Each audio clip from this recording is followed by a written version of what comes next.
I just spent the last 20 hours listening to this book, Elon Musk by Walter Isaacson.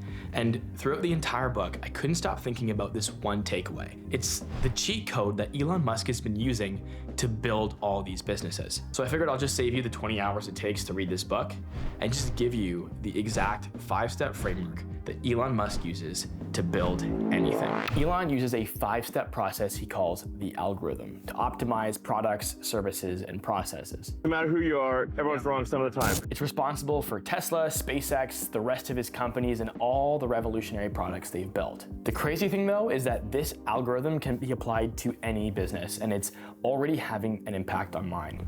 And you can also use it to identify billion-dollar ideas, just like Elon has done time and time again. Step 1 in the algorithm is to question every requirement. Requirements are dumb, and they're especially dangerous if they're given to you by somebody smart, because then you may not think to question them. Times change, and the requirements that may have been useful before may not actually serve your business.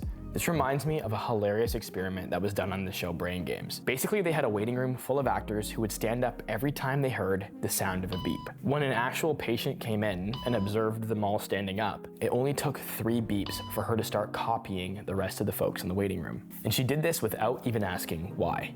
This is just social conformity and why we do things just because other people have always done it that way. The issue is this can be really costly in business. This is why we have to question everything, because you could find that half of the operations you do in your business are completely unnecessary. At my agency, for the longest time, we obsessed over creating the perfect client portal. We switched between different softwares and tools and used different templates, all because we saw other people do it and thought it was cool. But it wasn't. It was a total time waster and our clients didn't give a. So we just removed it from our process, which brings me to step 2 in the algorithm. Delete unnecessary parts of the process. People will often say things like, we can't remove that. What if we need this later? Or maybe we should add this in case X, Y, or Z happens. The reality is we should be eliminating as many steps of the process as possible. Each step in a process to build a car or even provide a service is a failure point. It's a step that you have to train people on. It is a step that could be disrupted by changes in market or supply chain.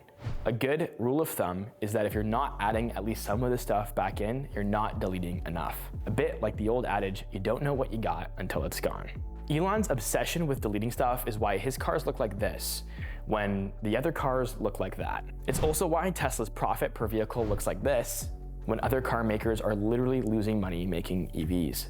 My favorite example of deleting is actually the iPhone. See, Steve Jobs questioned every requirement, including the keyboard, which most mobile makers had at the time.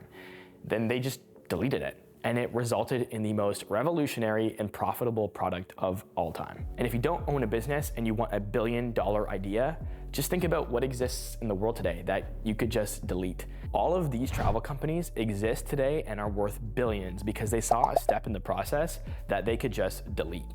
They realized that people could just book their own travel and didn't need to rely on a middleman travel agent. I'm currently doing a complete review of all my companies to see what I can delete. It's gonna be like Marie Kondo, but instead of sparking joy, I'm only keeping things that spark profits. Step 3 in the algorithm is optimize.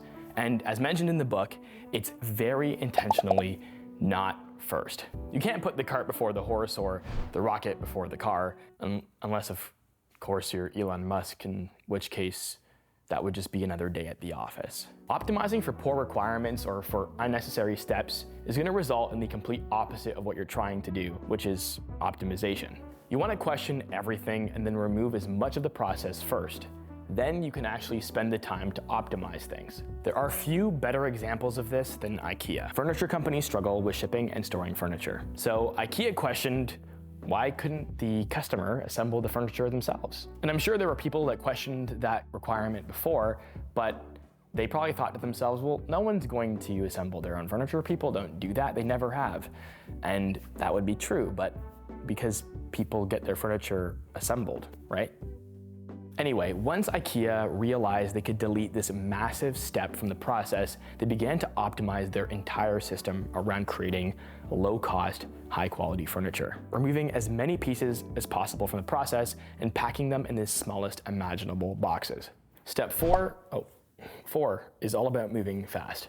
As Zuckerberg has famously said, move fast and break things, which ironically would probably also be his strategy if he ever got into the octagon with Elon Musk. Regardless, they both share the same sentiment. I always tell my coaching students that they can increase the value of what they offer just by delivering it faster. This is why someone would pay thousands of dollars for liposuction, but balk at the idea of paying $100 for a meal plan. Both lead to the same result, but one does it significantly faster. Elon did this with SpaceX. It was the driving force behind creating the reusable rocket. It wasn't just about saving money, it was about increasing the frequency that they could launch, which has been increasing consistently just about every year, leading them to dominate the industry. This has me looking at the time it takes for each of the steps in our businesses and thinking, how could I make this not 2 times faster, but 10 times faster? And that's the frame of thinking that forces you to think outside the box, which has honestly had remarkable impacts. Now that you have questioned everything, deleted as much as you can, optimized each of the steps, and increased the speed to as fast as you can, there's only one step left in Elon Musk's algorithm. Because the only thing better than doing something fast is not having to do it at all. Except for when you're hitting the like button, which you should just do really fast right now. Anyway, automation is a big part of Elon's world. But his process doesn't eliminate humans as much as it does push them into the other parts of the process. Well, at least for now. Automation helps us remove tedious and repetitive tasks from the equation entirely. These are things that honestly humans should not be allocated to do. There are things that we can automate in all of our businesses without needing to have fancy, expensive robots. Even just using tools like Zapier to help your tools communicate with each other, do data entry, and a number of other things helps you automate processes that you otherwise would have been sinking time to do. Just don't go too overboard with it. Even Elon Musk has said that he's taken automation too far, which has been a damaging and costly mistake. Throughout this book, Elon talks about how he's made the mistake of doing the steps in this algorithm out of order. If Elon makes these mistakes with his own algorithm, it's pretty safe to say that we'll probably make those mistakes as well. So it's important that you keep coming back to this framework and remind yourself of the algorithm. So a little bit of a selfish plug, but you should probably bookmark this video. And if you haven't already, don't forget to subscribe. I'm trying to pass 50 subscribers before I share my channel with my mom. Anyway, thanks for watching. Till next time.